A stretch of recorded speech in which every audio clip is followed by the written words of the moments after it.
राधे राधे आप सभी को। वीडियो को अंत तक जरूर देखें, आपको आज आपके सारे सवालों के जवाब मिल जाएंगे। मांसाहार पुण्य है या पाप, जानिए गरुड़ पुराण क्या कहता है। भक्तों, मांसाहार पुण्य है या पाप, आज इस संदर्भ में मैं आपको एक कथा सुनाने जा रही हूँ। यह बात उन दिनों की है जब भगवान श्री कृष्ण अपने बालपन में थे। एक बार जब श्री कृष्ण एक पेड़ के नीचे बैठे बांसुरी बजा रहे थे, उसी समय एक हिरण दौड़ता चला आया और उनके पीछे जाकर छुप गया। वो हिरण बहुत ही घबराया हुआ था। भगवान श्री कृष्ण ने उसके सर पर हाथ फेरते हुए कहा, क्या हुआ, तुम क्यों छुप रहे हो? उसका पीछा करते हुए एक शिकारी भी वहां आ पहुंचा और बोला, यह मेरा शिकार है, मुझे दे दो, इस पर मेरा अधिकार है। तब भगवान श्री कृष्ण बोले, हर जीवित जीव पर उसका खुद का अधिकार होता है, ना कि किसी और का। तब वह शिकारी क्रोध में बोला, यह मेरा शिकार है, इसे मैं पाकर ही रहूंगा और मैं इसे आज पकाकर खाऊंगा। तब भगवान श्री कृष्ण बोले, किसी भी जीव को मार कर खाना पाप की श्रेणी में आता है। क्या तुम पाप के भागी बनना चाहते हो? मांसाहार पुण्य है या पाप, क्या तुम धर्म को नहीं जानते?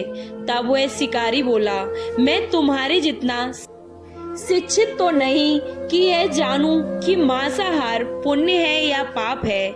मैं यह जानता हूँ कि जीव को मारकर खाना, इसमें कोई हर्ज नहीं है। मांसाहार से तो एक तो वह जीव को जीव बंधन से मुक्त कर रहा है, फिर क्यों मांसाहार से मना किया जाता है? मांसाहारी होने को क्यों नहीं कहा जाता?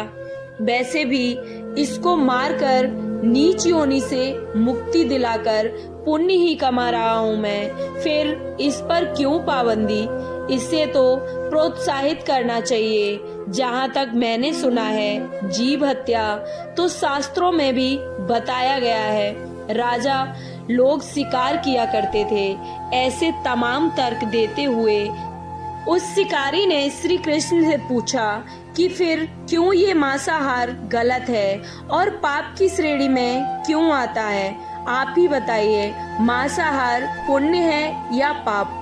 भगवान श्री कृष्ण समझ गए कि इसकी बुद्धि मांस खाने के कारण तामसिक हो गई है और उसने सोचने और समझने की बुद्धि दोनों ही खो दी है। फिर भगवान श्री कृष्ण बोले, इस अंतहीन विषय पर पहले मैं कोई अपनी राय नहीं दूंगा। मेरी इस छोटी सी कथा सुनने के बाद तुम ही उत्तर देना कि मांसाहार पुण्य है या पाप, और तुम्हें मांस खाना है या नहीं। वह शिकारी अब सोचने लगा कि इसमें तो मेरा कोई घाटा नहीं है, इस कथा को मैं सुन ही लेता हूँ, मेरा मनोरंजन भी हो जाएगा और बाद में मुझे इसका मांस भी मिल जाएगा।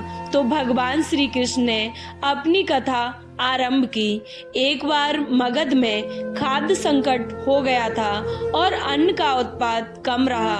राजा को चिंता हुई कि यदि इस समस्या का शीघ्र ही निदान नहीं किया गया तो संरक्षित अनाज कोष भी खत्म हो जाएगा और संकट भी भीषण हो जाएगा। तो सम्राट ने अपनी राज्यसभा में पूछा, देश की खाद्य समस्या को सुलझाने के लिए सबसे सस्ती वस्तु क्या है? मंत्रीगण सोच में पड़ गए। चावल, गेहूं, आलू इत्यादि पदार्थों को उगाने के लिए बहुत श्रम करना पड़ता है, तब यह प्राप्त होता है जब प्रकृति का प्रकोप ना हो। ऐसे में तो कुछ सस्ता हो ही नहीं सकता। तभी शिकार का शौक रखने वाले एक मंत्री ने सोचा कि यही उत्तम अवसर है, क्यों ना अंधाधुंध शिकार करने के लिए राजा की अनुमति ले ली जाए। उसने सभा में कहा कि सबसे सस्ता खाद्य पदार्थ है मांस।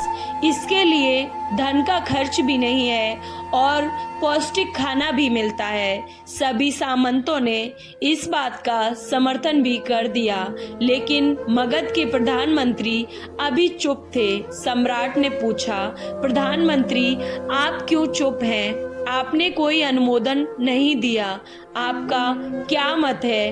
प्रधानमंत्री ने कहा, मैं यही नहीं मानता कि यह कथन सही है कि मांस सबसे सस्ता पदार्थ है। फिर भी इस विषय में अपने विचार आपके सामने मैं कल रखूंगा।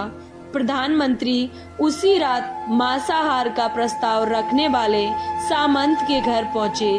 सामंत ने इतनी देर रात प्रधानमंत्री को अपने घर आया देखा तो वह घबरा गया। किसी अनिष्ट की आशंका से वह कांप गया। प्रधानमंत्री ने कहा, संध्या को महाराज बीमार हो गए, उनकी हालत बहुत खराब है।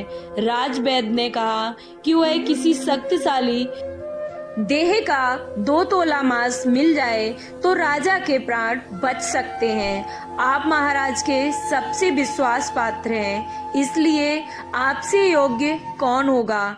इसके लिए आप जो भी मूल्य लेना चाहें ले सकते हैं। आप कहें तो इसके लिए मैं आपको 1 लाख स्वर्ण मुद्राएं भी दे सकता हूँ। एक बड़ी जागीर भी आप मांग सकते हैं। बस आप अपनी इच्छा कहें, मैं कटार से आपके हृदय को चीर कर बस 2 तोला मांस निकाल लूंगा। यह सुनकर सामंत के चेहरे का रंग फीका पड़ गया। वह सोचने लगा, जब जीवन ही नहीं रहेगा तो लाख स्वर्ण मुद्राओं में से मैं क्या करूंगा, और वही राजगीर भी किस काम आएगी। वह झटपट अंदर भागा और अपनी तिजोरी से 1 लाख स्वर्ण मुद्राएं लेकर आया। मुद्राएं देकर उसने प्रधानमंत्री के पैर पकड़ लिए और गिड़गिड़ाते हुए बोला, श्रीमंत, मैं आपकी 1 लाख मुद्राओं में अपनी 1 लाख मुद्राएं और मिलाता हूँ। इस पैसे से आप किसी और सामंत के हृदय का मांस खरीद लीजिए, किंतु मुझे जाने दें, यह बात किसी और को पता न चले। मैं आपसे आग्रह करता हूँ। प्रधानमंत्री जी यह सब समझ चुके थे। वह उसे थोड़ी देर और मानसिक पीड़ा देना चाहते थे। प्रधानमंत्री ने आगे कहा, सामंत, आप शरीर से बलिष्ठ हैं, आपकी कदकाठी महाराज से मिलती जुलती है, इसलिए राजवैद्य ने खास तौर पर आप ही का नाम लिया है। आपके इस दान से हमारे अच्छे राजा की जिंदगी बच सकती है। आप कहें तो मैं आपको प्रधानमंत्री का पद भी देने को तैयार हूँ और खुद आपका कर्मचारी बनकर रहूंगा, पर प्रजा से हमारे राजा ना छीने। सामंत तो फंसता हुआ ही दिख रहा था। उसने शरीर पर अपने अंग वस्त्र पहनकर अपने जूते भी पहन लिए। जैसे ही वह वहां से भागने वाला था, वह तुरंत प्रधानमंत्री के पैरों में लेट गया। उसने याचना की कि प्रधानमंत्री, मैं इसके योग्य नहीं हूँ। जब प्राण ही नहीं रहेंगे तो मैं प्रधानमंत्री के पद का क्या करूँगा? राजा का सिंहासन भी मिल जाए तो मैं उसका क्या करूँगा? आप चाहें तो मेरा सब कुछ ले लें, पर मेरे प्राण ना लें। मैं अपना ये भवन और सारा धन आपको सौंपता हूँ। रातों रात राज्य से मैं निकल जाऊंगा।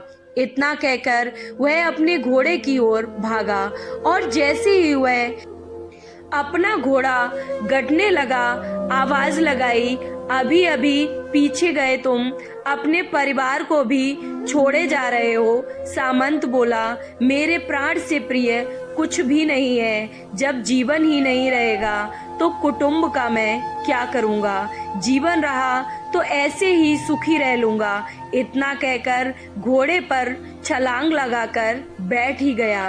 वह अभी चलने को ही था कि प्रधानमंत्री ने घोड़े की साख पकड़ ली। वह सामंत से बोला, भागने की जरूरत नहीं है, आप आराम से घर पर ही रहो, मैं किसी और का प्रयास करता हूँ। यह कहकर प्रधानमंत्री वहां से चले गए। प्रधानमंत्री के वहां से जाने पर सामंत के अंदर कुछ जान तो आई, परंतु बेचैनी बनी रही। उसकी नींद खराब हो चुकी थी। मुद्राएं लेकर प्रधानमंत्री बारी बारी से सभी सामंतों के घर पहुंचे और सभी से राजा के लिए हृदय का 2 तोला मांस मांगा, परंतु कोई भी राजी न हुआ। सबने अपने बचाव के लिए प्रधानमंत्री को 1 लाख और 5 लाख मुद्राएं दे दी। इस प्रकार प्रधानमंत्री ने एक ही रात में करोड़ों स्वर्ण मुद्राएं जमा कर ली। फिर सुबह होने से पहले ही वह अपने महल में पहुंच गया और अगले ही दिन राज्यसभा में सभी सामंत समय से पहले ही पहुंच गए। सभी ये जानना चाहते थे कि राजा स्वस्थ हैं या नहीं, लेकिन कोई भी किसी से भेद नहीं खोलता था। सबको राजवैद्य की तलाश थी, उनसे ही उन्हें कुछ सूचना मिल सकती थी।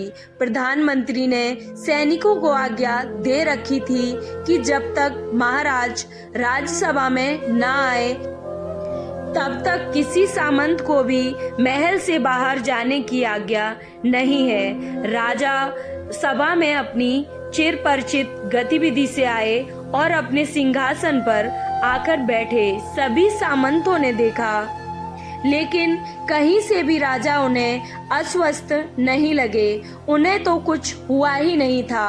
प्रधानमंत्री ने उनसे झूठ बोला। हर सामंत के मन में यही विचार चल रहा था, पर कोई भी किसी और से कुछ भी नहीं बोल रहा था। तभी प्रधानमंत्री ने राजा के समक्ष 1 करोड़ स्वर्ण मुद्राएं रख दी। राजा ने पूछा, यह स्वर्ण मुद्राएं किसके लिए हैं और कहां से आई? प्रधानमंत्री ने कहा, 2 तोले मांस के लिए इतनी धनराशि जुटाई है, पर मांस न मिला। अपनी जान बचाने के लिए सामंतों ने यह मुद्राएं दी हैं। अब आप यह विचार कीजिए, मांस कितना सस्ता है।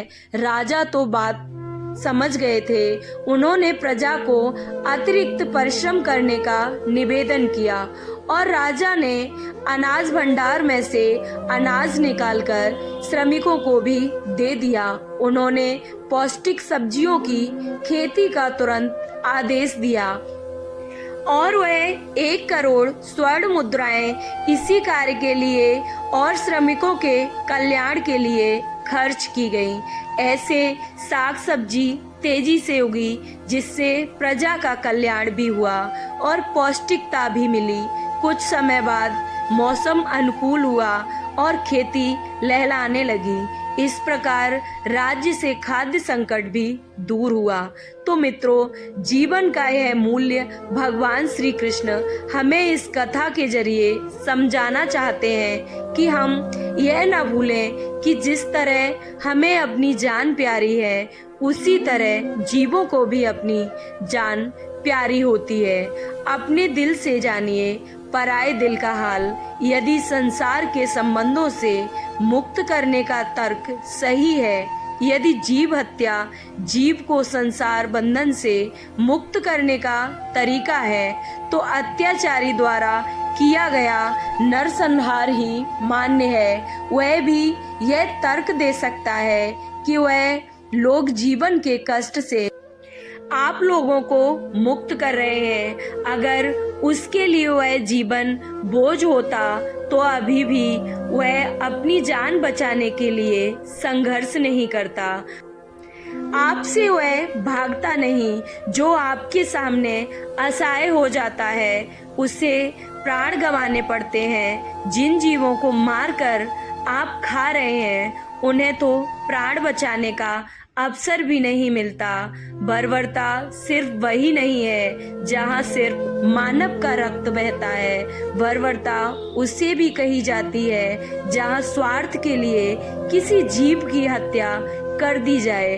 हम अंत समय में जिंदगी भर के पापों के लिए जिंदगी पर कुकर्म करने की कोशिश करते हैं, परंतु हम ये भूल जाते हैं कि जब वह जीव हमारे लिए काटा गया और हमारे लिए तड़पा, उसका श्राप हमें इस जीवन में ही नहीं बल्कि अगले जीवन तक नहीं छोड़ता है। परमात्मा से यह ज्ञान पाकर शिकारी परिपूर्ण हो गया और उसे ज्ञान की प्राप्ति भी हो गई और वह जान गया कि महानता जीवन लेने में नहीं बल्कि जीवन देने में है। शिकारी भगवान के आगे हाथ जोड़कर वहां से चला गया और उसने कसम खा ली कि वह अपने संपूर्ण जीवन में किसी को भी कभी भी चोट नहीं पहुंचाएगा।